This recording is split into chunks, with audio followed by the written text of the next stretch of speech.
Hey guys, Chad Cabalka, Real Estate Real Simple, the video series where I go over everything I can in the real estate market to help make the American dream a little more crowded.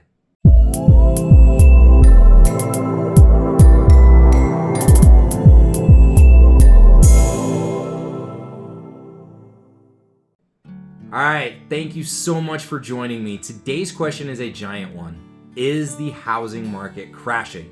It's a big, scary topic to go over. So before I dive into the economics of everything and why I think this way or that way, I'm just going to tell you flat out. No, the housing market is not crashing. There are no financial indicators to point to that. Right now, we're only seeing that play out as a topic for fear tactics in the media. But no, the housing market isn't crashing. Let's dive into why.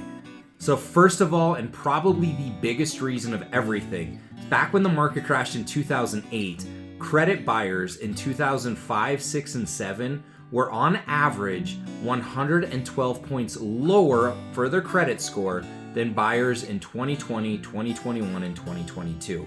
That is a massive gap. If you think about it, even 40 points going from 640 to 680 or 680 to 720 has massive ramifications across your loans. So to think 112 point difference, credit borrowers today are more worthy and able to handle their loans. The second reason is the loans that people are getting today are safer types of loans than the ones people were getting from 04 to 08. There's no massive balloon payments. Only until recently were adjustable rates a literal dinosaur, completely extinct. And even the adjustable rates that people are getting now are much more tame, play out over a much larger period of time, and have huge constraints on how much they can actually adjust. As opposed, the loans that people were getting back then, the massive balloon payments, the huge transition in rates, it was a recipe for disaster. The second reason, and this might be as big as the first, is people who bought even during the pandemic and some even after it have massive equity positions right now. The market could come down 30% and they would still be able to sell and walk away with a paycheck. Where when the market crashed in 08, people had little to no equity to begin with and it all evaporated in the blink of an eye, and almost overnight people were underwater on their properties. That's not the case today. And when that happened back in 08 and people had to start doing short sales, they didn't care what they sold the property for. It was all a loss to the bank. They just wanted to get out of the house without having a foreclosure on the record.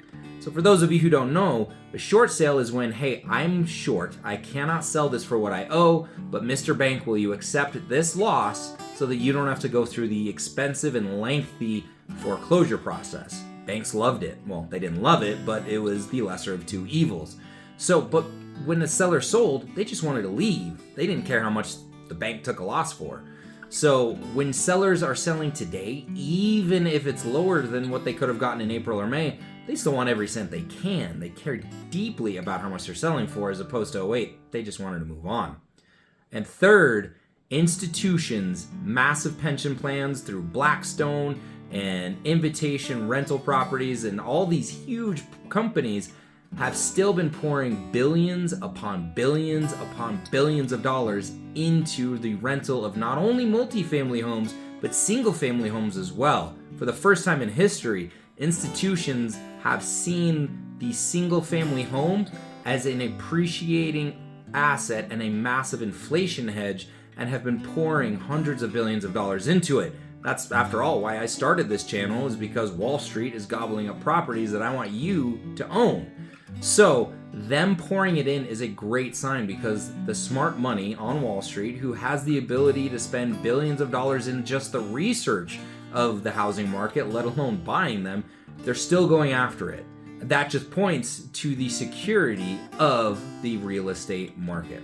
So those three reasons point to me that this is not a crash. It is a healthy correction, a needed one, and could quite frankly make spring of 2023 the single greatest real estate buying opportunity since 2008.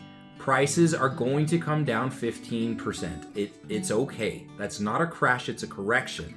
And with that, when rates get under control and inflation calms down, I would highly suggest being ready to either purchase your first house, purchase your first investment or make a massive play into your real estate portfolio, because it could be all things go come summer of 2023.